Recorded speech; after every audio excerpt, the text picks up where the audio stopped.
Bonjour! Donc aujourd'hui, on va parler des fonctions exponentielles. Donc dans ton cahier de notes de cours, on est à la page 5 présentement.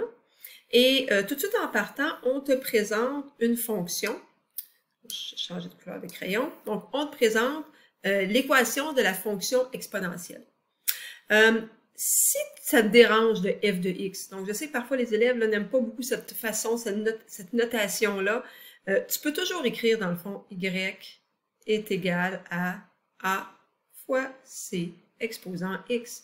Donc tu peux remplacer ton f de x par y à ce moment-là. Ça ne me dérange pas que tu l'écrives sur une forme ou une autre, mais c'est parce qu'on parle d'une fonction, donc le f qui signifie justement la fonction. Alors, quand on regarde les éléments qui sont là, on a quelque chose qui s'appelle A, on a quelque chose qui s'appelle C. Eh bien, on va vous dire que la fonction va toujours passer par le point 0A. Donc, quand on dit que ça passe toujours par le point 0A, bien, ça veut dire que si tu te rappelles que le 0, ça représente le X et le deuxième chiffre représente le Y, eh bien, quand tu es à 0, tu dois avoir le chiffre A qui va être représenté ici sur ton axe des Y. Donc, quand tu regardes, quand tu vois un graphique de fonction exponentielle, tout de suite, tu es capable d'aller chercher la valeur de A qui se retrouve finalement dans ton équation de la fonction exponentielle. Tu remarques aussi, dans cette fonction-là qui est tracée, on ne va jamais toucher, la fonction ne va jamais toucher à l'axe des X. On va appeler ça une asymptote.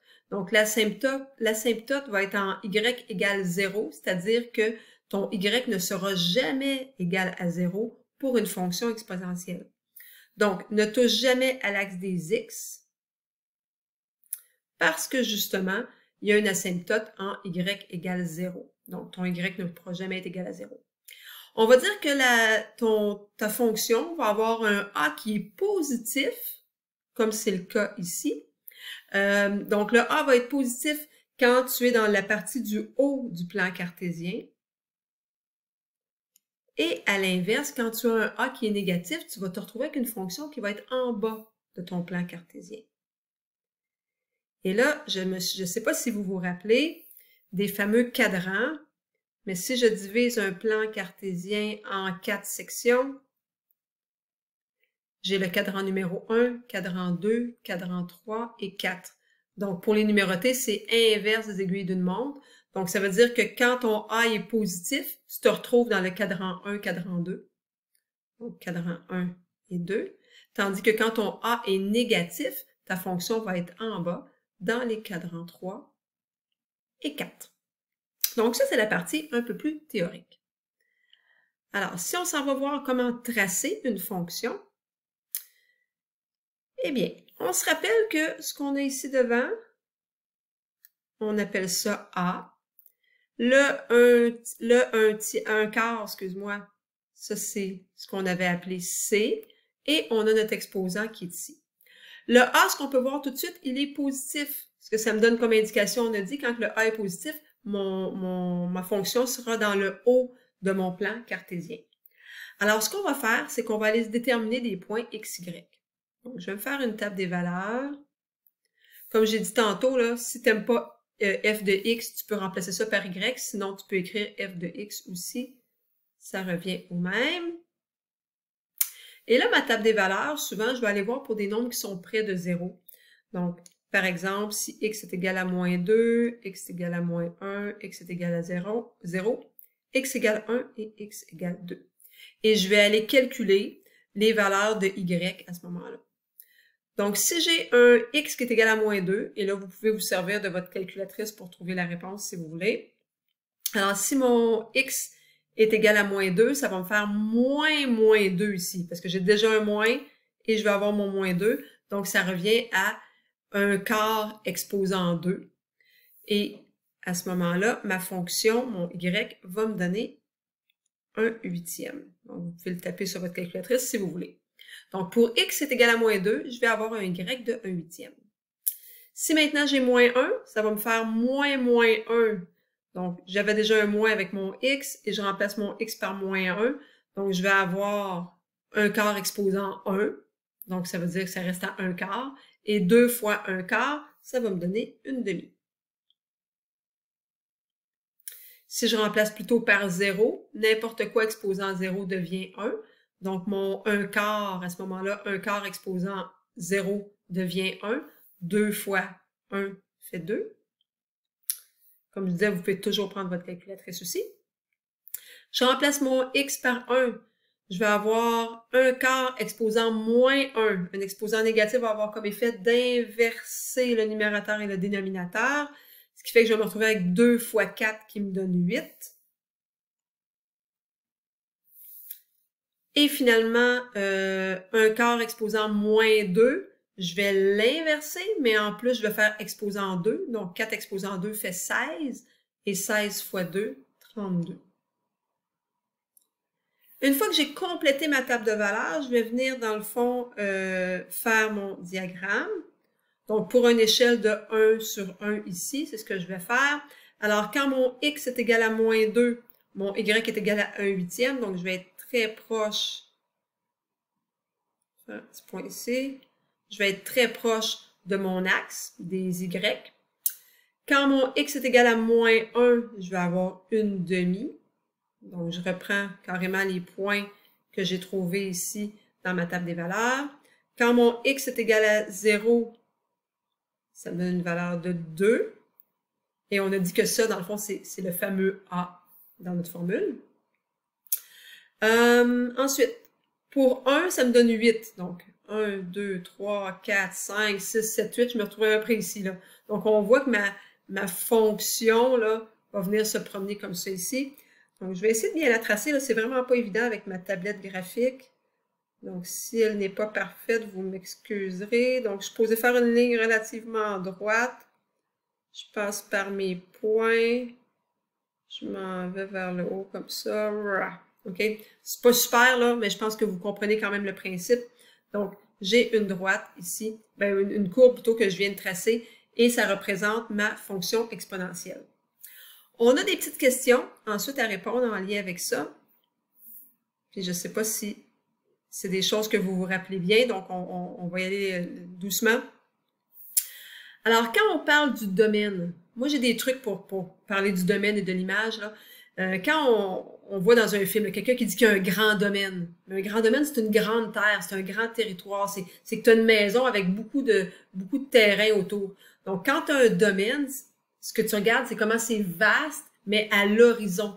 Donc, l'horizon, dans un diagramme, ben, ça serait ton axe des X, ton horizon, okay? La barre horizontale.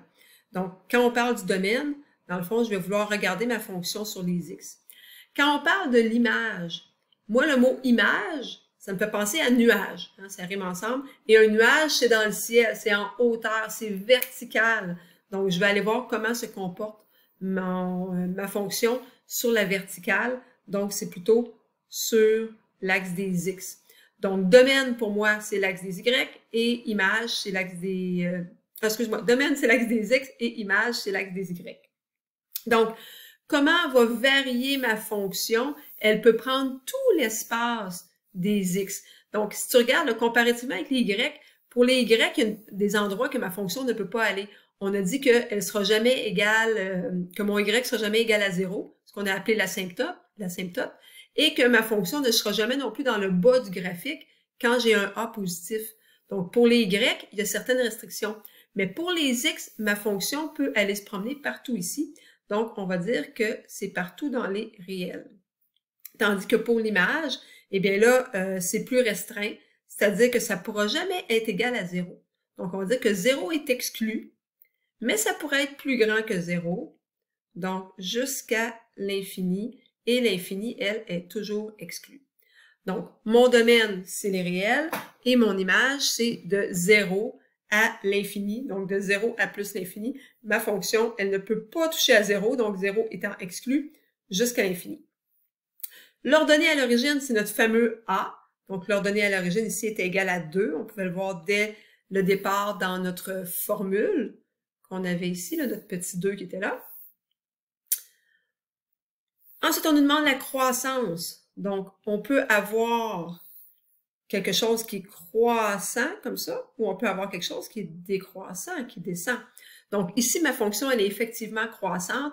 Elle est croissante dans les réels. Donc, la croissance des croissances, ça va toujours être en lien avec tes x ici. Donc, elle est croissante dans les réels. Est-ce qu'elle est décroissante? Jamais. Elle ne fait que monter. Donc, ce n'est pas décroissant. Donc, on va dire que c'est pas possible. Il n'y a pas de décroissance, si je peux dire ça ici. Alors, on a fini cette page-là. On va ensuite tourner et aller à la page suivante où on va avoir à déterminer la règle à partir d'un diagramme. Je vais juste grossir ça un petit peu. Comme ça. Donc, j'ai une image et à partir de cette image-là, j'ai déjà des informations qui sont connues. Le point ici, qui est l'ordonnée à l'origine, eh bien, ça va me donner comme indication que mon A, eh bien, mon A est égal à 4. Parce que je viens croiser l'axe des Y à 4. Donc, déjà en partant, on sait que la fonction va avoir une forme bien spécifique.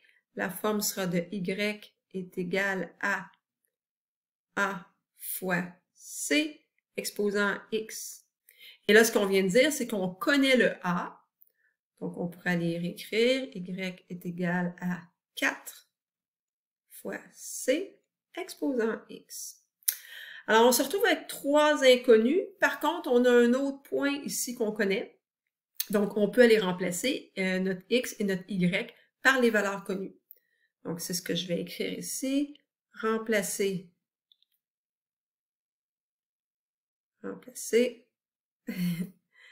X et Y. Et pas par le point qui a un 0, là. Donc, tu vas aller me remplacer ça par le point qui ne contient pas de 0.